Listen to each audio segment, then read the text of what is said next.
কালকে রাতে একটা ম্যারাথন ক্লাস করেছিলাম এসএসসি কনস্টেবল, ওখান থেকে কমন এসেছে হ্যাঁ স্যার, কটা? 4:30 তিনটা বা চারটা। তো মানে প্রশ্নগুলো প্রায় আশেপাশে প্রশ্নগুলো যেরকম উৎসব থেকে এসেছিল, উৎসব থেকে? উৎসব, মানে দৌড়ের কাছাকাছি একদম জিজ্ঞেস করা আছে, ঠিক আছে, ওটা কমন একদম। আর তার তার তার আশেপাশে কোনো একদম মানে কোনো মানে টপিক জিজ্ঞেস থেকে যেটা কমন আছে, দু একটা যেটা মনে আছে। পঞ্চবার্ষিকী পরিকল্পনা থেকে কেমন প্রশ্ন এসেছে?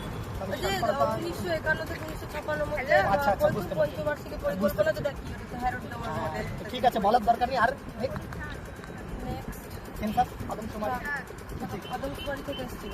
কেমন আসছে? তাই ঠিক আছে, একটু মানে প্রথমবার দিচ্ছে তো লাইফের ফার্স্ট টাইম, তো একটু ভয় পাচ্ছে। আমাকে প্রথমেই এক্সাম দিয়ে বলেছে যে স্যার আমার 4টা প্রশ্ন কমন এসেছে ফার্স্ট সেকেন্ড শিফটে আপনাদের। কাল রাতে স্যারের পড়ানো ক্লাস থেকে। হ্যাঁ, তো ফিডব্যাকগুলো পেলাম, তো ভালো লাগলো। আমি তোমাদের কালকে বলেছিলাম যারা এখনো পর্যন্ত ক্লাসটা করোনি ফেসবুক বাংলা চ্যানেলে যাও, সেটাকে করো, এবং ফেসবুক বাংলাকে ফ্রি অফ কস্ট, পয়সা তো লাগে না, সাবস্ক্রাইব করে রাখো। আমি তো বলে দিয়েছি প্রত্যেকটা শিফটে সেই ক্লাস থেকে যে করবে, ঠিক আছে, একটা ক্লাস করে 8 নম্বর পেয়ে গেছে, তোমরাও পাবে, আমি তোমাদের বলে রাখছি, করে নাও ক্লাসটা, ঠিক আছে, সময় আছে।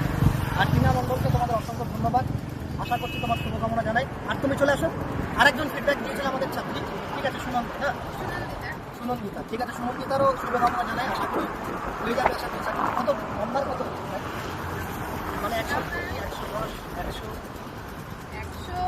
হ্যাঁ হয়ে যাবে। 100 প্লাসই না? ঠিক আছে, আর তোমার? 90 প্লাস। আচ্ছা ঠিক আছে, ফিজিক্যালের জন্য প্র্যাকটিস করো, কারণ পরীক্ষার প্রশ্নপত্র প্যাটার্ন যদি কঠিন হয় তাহলে সেক্ষেত্রে তোমার নর্মালাইজেশন নাম্বারটা বাড়বে। আর যেহেতু তোমরা প্রথম শিফটের পরীক্ষা দিয়েছো, তোমরা চোখ বন্ধ করে থাকতে পারো, তোমাদের নর্মালাইজেশন নাম্বার বাড়বেই থাকবে, ঠিক আছে। তো ফিজিক্যাল স্টার্ট করে দাও, কারো কথাই কোনো রকম কান দেবে না, আর পড়াশোনাটা স্টার্ট রাখবে ফিজিক্যালের পাশাপাশি, ঠিক আছে। তো ভালো থেকো।